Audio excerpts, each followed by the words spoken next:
Little Hope is the latest entry into the Dark Pictures Anthology, a collection of short interactive horror stories by Supermassive Games. It's a brand new story with only the wonderfully creepy curator acting as the connective tissue between the two games. With only a year removed from the anthology's maiden voyage, Man and Medan, I don't think it's unfair to say that Little Hope is hardly reinventing the wheel here, but that doesn't stop it from being a hugely enjoyable experience, especially if you're a fan of what Supermassive Games do. You know this place? Little Hope? No. I mean, I don't think so. You should both know Little Hope. Just a quick note before we get started that this is a completely spoiler-free review, so fear not if you're yet to play Little Hope.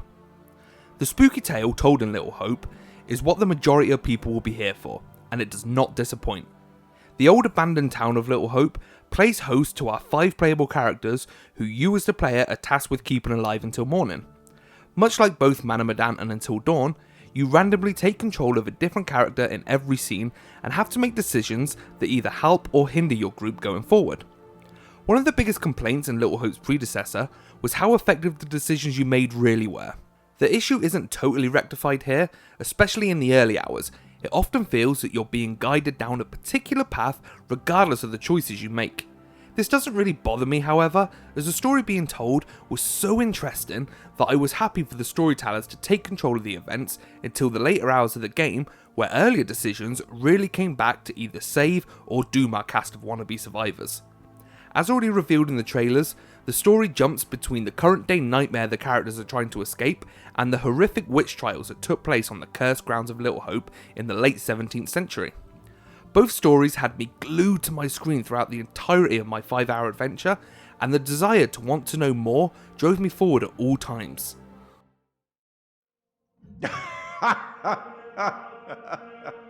Okay then, we will once again turn to the bard for some cryptic inspiration. I met him once, you know. I meet everybody once. Much like in Man and Medan, there are secrets scattered throughout the town of Little Hope. Every secret acts as another piece of the puzzle that helps to tell the overall story of what happened over the history and attempts to tie it all together. One of my main issues with this system last year was that I felt I needed to find the majority of the secrets for Man and Medan's story to fully make sense. Thankfully, that wasn't the case this time in Little Hope.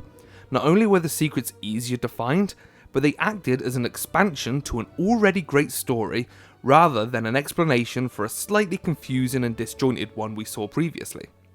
The framed pictures that offer glimpses into our characters' futures also make a welcome return. In my playthrough, I felt that they played more of a part than ever before. I would see these premonitions and actively choose to avoid picking up certain items which I thought may lead to an unfortunate end. They never spoil anything or make your decision too obvious, but they're enough to make you question what usually might be a pretty straightforward yes or no answer. Go on then. As terrifying as it might be, you should get back to it.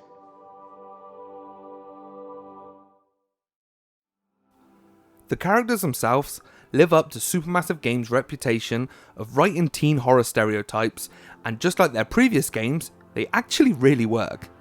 It can often be comical how one-dimensional these guys and girls can be in the early hours of the game. This is quickly forgiven though, as having full control over their characteristics means you can build your team of protagonists how you like. For example, I made sure I had one character who was more headstrong than the others, and one who was more compassionate and grounded. It may just be down to luck, but the way my story ended suited each character in a way that felt satisfying to the way I'd made them. The great characters and story is only complemented by the game's outstanding visuals.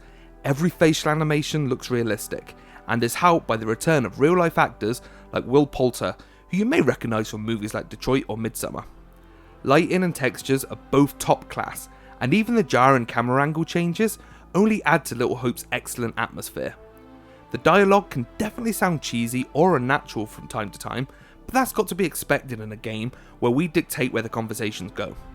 It's barely noticeable though when the voice acting for the most part is top notch.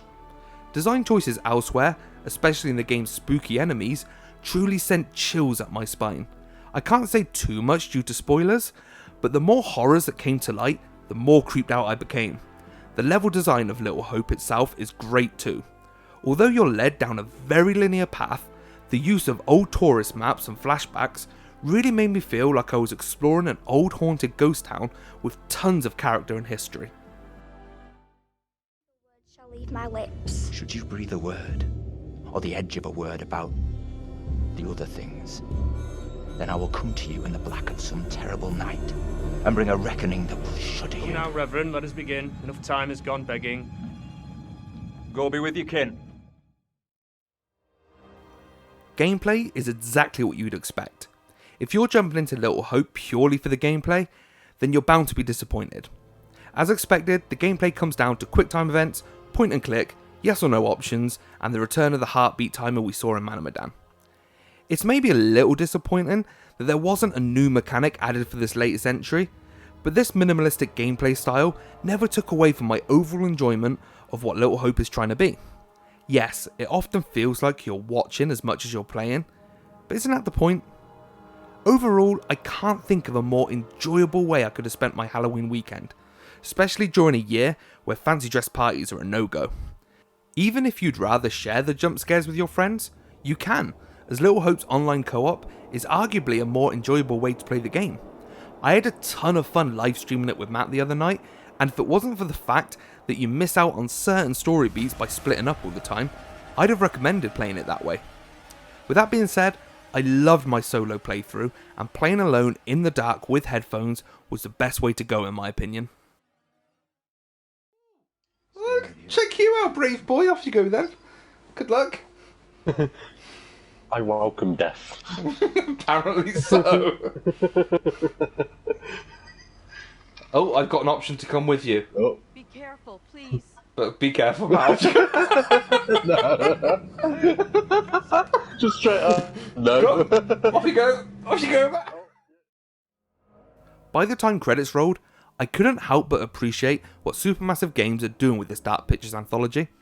I'd really enjoyed Man of Medan despite its issues, and now I've almost loved Little Hope. It makes me excited to get my hands on the next tale in the anthology. The game may only take you 5 hours to beat, but when you're paying less than half the price of a AAA game and getting a great horror you can finish in one weekend, that's fine by me. The ending will no doubt ruffle some feathers, and I can see a lot of people strongly disliking it. However, I couldn't help but really like it on reflection, and it's already got me planning my third playthrough. If you don't enjoy what Supermassive Games do, then Little Hope won't be enough to change your opinion. If you're a fan though of what has come before like me, then you'll find a lot to love here. Little Hope may not do many things different to Man of Medan, but it does tell a much better story, and for me, that earns Dark Pictures Anthology Little Hope a 9 out of 10.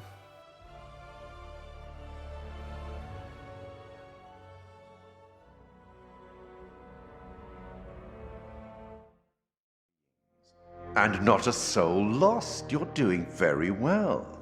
Keep it up. Any thoughts on what might be around the corner, hidden by the fog? Something wicked this way comes. Thank you for watching. Have you played Little Hope? If so, let me know your thoughts on the game in the comments below. And if you've enjoyed this video, make sure you hit that like button and make sure you subscribe for more great videos just like this. Also, we can now be found on podcasts. Just search Respawning UK on Spotify, iTunes, or wherever you get your podcasts from. And always remember that you can check out all the latest news and reviews on respawning.co.uk. And you can also follow us on Twitter and Facebook by just searching Respawning UK. Once again, I've been Mikey. Thanks for watching, and I'll catch you next time.